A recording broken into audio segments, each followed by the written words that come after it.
Bog je zaljubljen vame in sanja o meni. Tega ne more pojasniti noben teolog, samo jočem lahko od veselja in verujem.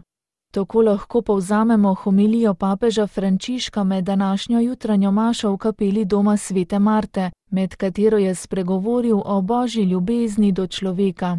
Izhajal je iz besed preroka Izaije, ki se danes berejo med bogoslužjem. Gospod pravi, da bo ustvaril novo nebo in novo zemljo.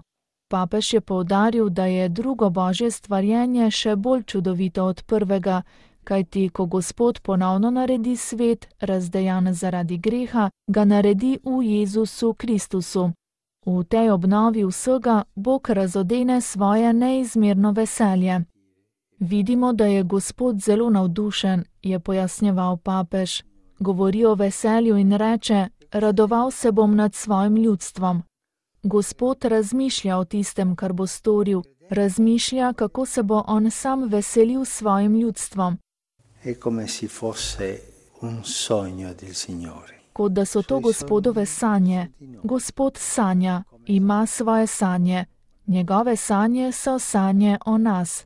Kot da bi razmišljal, kako bo lepo, ko bomo vsi skupaj, ko se bomo srečali tam, ko bo tista oseba, tista druga in tista tam hodila z mano. Kako se bom radoval v tistem trenutku. Frančišek je navedel primer dekleta, ki razmišlja o svojem fantu, ali fanta, ki razmišlja o svojem dekletu. Ko bova skupaj, ko se bova poročila, takšne so tudi sanje Boga. Bog misli na vsakega med nami, ima nas rad, sanja o nas, je nadaljeval sveti oče. Sanja o veselju, v katerem bo srečen z nami, in zato nas želi ponovno ustvariti, nam narediti novo srce, ponovno ustvariti naše srce, da bi zmagalo veselje. La fede è fare spazio a questo amore di Dio.